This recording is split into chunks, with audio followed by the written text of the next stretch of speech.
கர்த்தருடைய பரிசுத்தமுள்ள நாமத்திற்கு மகிமை உண்டாவதாக. கர்த்தர் தாமே நம்மை ஆசீர்வதிப்பாராக.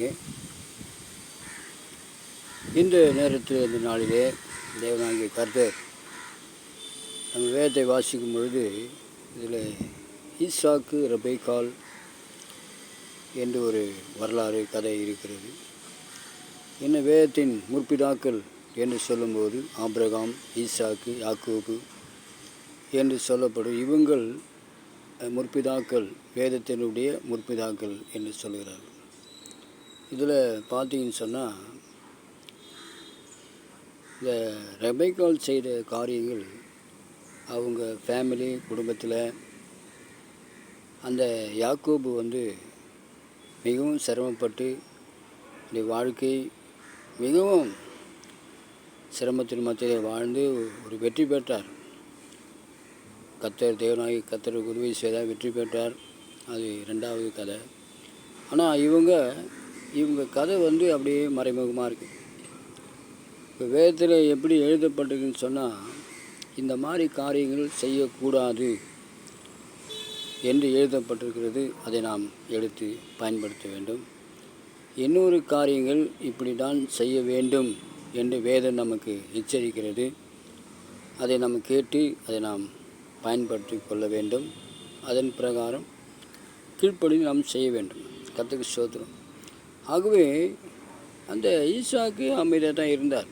ஆனால் யாக்கோபு அந்த ஈசாக்கு என்ன சொல்லுகிறார்? கடைசி நாட்களிலே நான் உன்னை ஆசீர்வதிக்கும்படியாக அந்த பெரிய மகன் ஏசாவை கூப்பிட்டு காரியங்களை சொல்லி அந்த வனத்தில் ஒரு ஆகாரத்தை புசித்து ஒரு ஆகாரம் சமையல் பண்ணி எனக்கு தர வேண்டும் என்று சொல்லுகிறார். ஆனால் ரெபெக்காள் என்ன செய்தார்கள்? இதை கேட்டு அறிந்து அந்த குடும்பத்தில் ஒரு சஞ்சலம், ஒரு குழப்பத்தை இங்கே ஏற்படுத்துகிறார்கள்.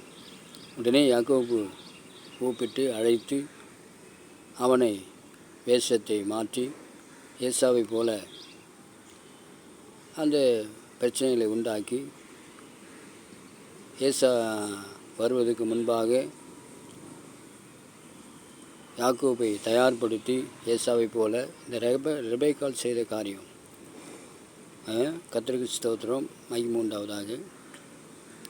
இப்படி ஏசாவை ஏமாற்றியது யாக்கோபு என்று சொல்கிறார்கள். அதுக்கு காரணமாக இருந்தவர்கள் ரெபெக்காள் தான் என்று நாம் விளங்கிக் கொள்ள வேண்டும். இது போன்ற காரியங்களை நாம் செய்யக்கூடாது.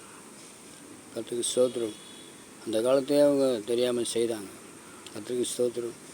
இப்போது ஆதாம் ஏவாள் பாவம் செய்தார்கள். அது விதியா இல்லை அப்படி தான் நடக்க வேண்டுமா என்பதை நாம் அறிந்து கொள்ள வேண்டும்.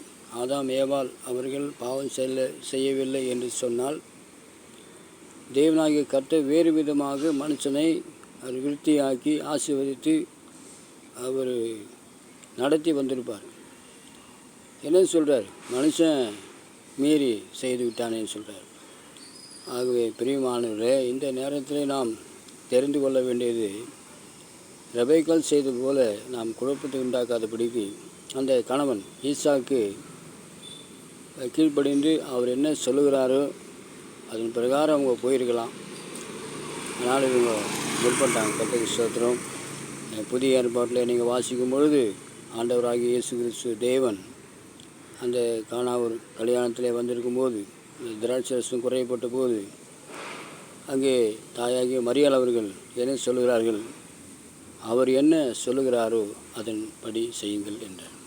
அதன்படி செய்யுங்கள் என்று சொல்கிறார். அதுபோல் கர்த்தருக்கு மகிமையுண்டாவதாக நாட்களில் நாம் தன்னை சீர்படுத்தி கொண்டு தயார்படுத்தி கொண்டு குடும்பத்தை ஒரு சமாதானம் சந்தோஷத்தை உண்டாக்குவோம். பிள்ளைகள் மனதை நோகாடிக்காதபடி பிள்ளைகளுக்கு ஒரு சமாதானம் சந்தோஷம் உருவாக்குவோம். பிள்ளைகள் எதிர்காலத்துக்கு தாய் தகப்பன்மார்கள் உறுதுணையாக இருக்க நாம் செயல்படுவோம்.